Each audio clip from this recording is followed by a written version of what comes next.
Los sofistas fueron un grupo de intelectuales y maestros que surgieron en la antigua Grecia durante el siglo V a.C. Su principal función era la educación de jóvenes aristócratas, preparándolos para la vida política y social mediante el dominio del lenguaje, la argumentación y la persuasión. A diferencia de los filósofos tradicionales que buscaban la verdad absoluta, los sofistas promovían una visión más pragmática del conocimiento, basada en la utilidad y la capacidad de convencer a los demás. Esta postura les granjeó tanto seguidores como detractores. El auge de los sofistas coincidió con el florecimiento de la democracia en Atenas. En una sociedad donde la capacidad de hablar en público y defender ideas en la asamblea y en los tribunales era clave para el éxito político, la enseñanza sofista se volvió altamente demandada. Estos maestros itinerantes recorrían diversas ciudades o estado griegas, ofreciendo educación a cambio de honorarios. Sócrates, a diferencia de los sofistas, no cobraba por enseñar y afirmaba que su única certeza era su propia ignorancia. Mientras los sofistas enseñaban a argumentar cualquier posición, Sócrates usaba la ironía y la mayéutica para guiar a sus interlocutores hacia la verdad. Esta confrontación marcó la evolución del pensamiento filosófico. Mientras los sofistas promovían el relativismo y el pragmatismo, Sócrates, Platón y Aristóteles buscaban principios universales sobre la ética, la justicia y la realidad.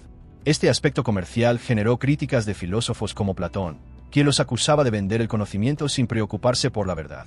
Los sofistas no solo enseñaban retórica, sino también ética, política, gramática y literatura. Su método educativo no se basaba en la búsqueda de la verdad absoluta, sino en la utilidad práctica del conocimiento. A través de la antilogía, defensa de argumentos opuestos, entrenaban a sus alumnos para argumentar desde cualquier perspectiva, una habilidad clave en la política y los tribunales. Su énfasis en la persuasión y el relativismo moral los convirtió en figuras influyentes, pero también en blancos de críticas. Platón y Aristóteles los acusaron de manipular la verdad y de enseñar a ganar debates sin importar la justicia o la ética. Uno de los pilares del pensamiento sofista es el relativismo, una postura filosófica que sostiene que la verdad no es absoluta ni universal, sino que depende de la percepción individual, el contexto social y las circunstancias. Este enfoque contrastaba radicalmente con la filosofía de Sócrates, Platón y Aristóteles, quienes creían en la existencia de verdades objetivas y universales. Para los sofistas, la realidad no se podía conocer de manera definitiva, sino que estaba sujeta a la interpretación de cada individuo.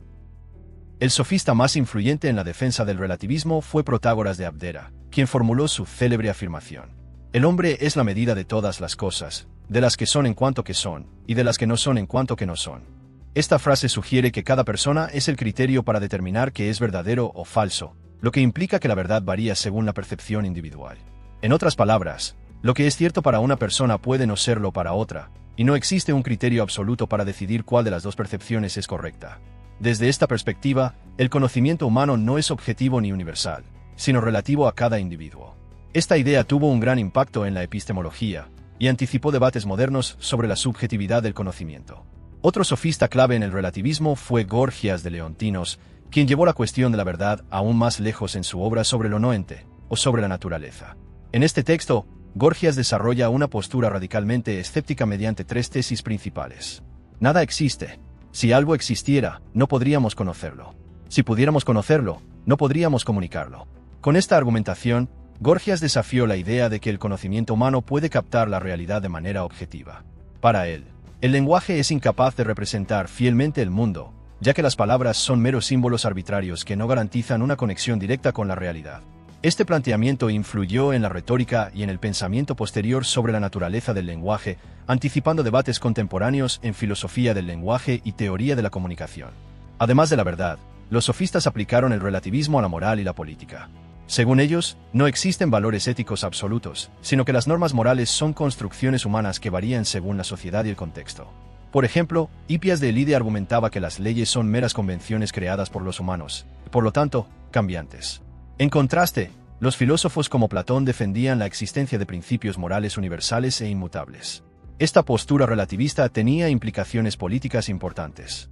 La justicia no era un concepto absoluto, sino una construcción social que podía redefinirse. La ley no era sagrada ni incuestionable, sino una herramienta de control que podía modificarse.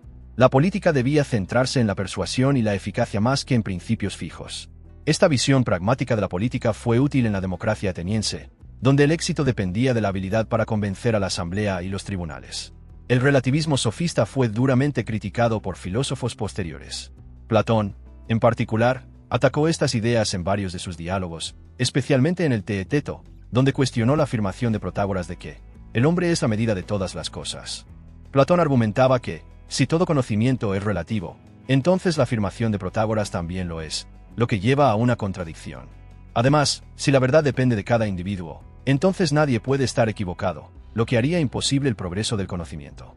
Aristóteles, por su parte, rechazó el relativismo extremo y defendió la existencia de verdades objetivas, basadas en la lógica y la experiencia. En la política actual, la retórica y la persuasión siguen desempeñando un papel clave, reflejando la influencia de los sofistas. A diferencia de filósofos como Sócrates o Platón, que buscaban la verdad mediante el diálogo racional, los sofistas priorizaban la efectividad del discurso sobre la veracidad del contenido. Para ellos, la realidad no importaba tanto como la percepción que se generara en los oyentes. ¿Qué es la retórica y por qué era tan importante? La retórica es el arte de estructurar un discurso de manera que influyan las emociones, creencias y decisiones de una audiencia. Los sofistas enseñaban que un buen orador no solo debía tener información, sino saber cómo presentarla para persuadir a su público.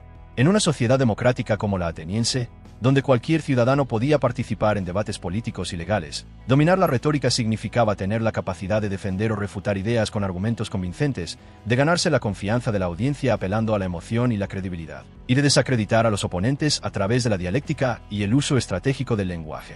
Por estas razones, la educación sofista en retórica era altamente valorada por quienes aspiraban a la política, la abogacía o cualquier profesión en la que la persuasión fuera clave.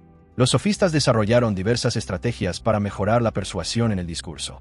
Algunas de las más importantes fueron: antilogía. Enseñaban a argumentar tanto a favor como en contra de una misma idea, demostrando que la verdad es relativa y depende del punto de vista del orador. Uso de metáforas y analogías. Facilitaban la comprensión y hacían que los argumentos fueran más impactantes y memorables. Apelación a las emociones. Patos. Un discurso efectivo no solo debía ser lógico, sino también conmovedor. Los sofistas enseñaban a manipular el miedo, la esperanza o la indignación para reforzar sus argumentos. Énfasis en la credibilidad del orador. Etos. La confianza del público en quien habla es clave. Los sofistas instruían sobre cómo proyectar autoridad y fiabilidad. Uso de preguntas capciosas y trampas dialécticas. Mediante el uso de la ironía y el doble sentido, podían hacer que su adversario cayera en contradicciones. Gorgias de Leontinos. Creía que el discurso tenía un poder similar al de la magia. En su obra Elogio de Helena, defendió la idea de que el lenguaje podía manipular la mente humana y cambiar la percepción de la realidad. Pródico de Sious se centró en la precisión del lenguaje, diferenciando los matices entre palabras similares, para evitar confusiones y mejorar la persuasión. Protágoras de Abdera introdujo la antilogía y el relativismo en la argumentación, enseñando que cualquier idea podía ser defendida con éxito con la estrategia adecuada.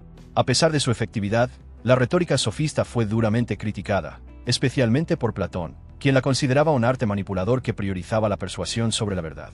En su diálogo Gorgias, Platón presenta a Sócrates debatiendo con Gorgias y otros sofistas, argumentando que la retórica es una técnica vacía que busca el beneficio personal, en lugar del bien común. Aristóteles, aunque crítico, reconoció la importancia de la retórica y la estudió de manera más sistemática en su obra Retórica, donde diferenció entre el uso legítimo de la persuasión y su abuso para la manipulación. A pesar de las críticas, la enseñanza sofista de la retórica sentó las bases de la comunicación persuasiva, influyendo en la abogacía, donde la argumentación estratégica es esencial para defender causas en tribunales. También la podemos observar en la publicidad y el marketing, que utilizan técnicas de persuasión para influir en el comportamiento del consumidor. Hoy en día, el debate sobre la relación entre persuasión y verdad sigue vigente. ¿Es legítimo convencer sin garantizar la verdad absoluta? ¿Hasta qué punto la manipulación es aceptable en el discurso político o comercial? Estas cuestiones reflejan la profunda influencia de los sofistas en el pensamiento moderno.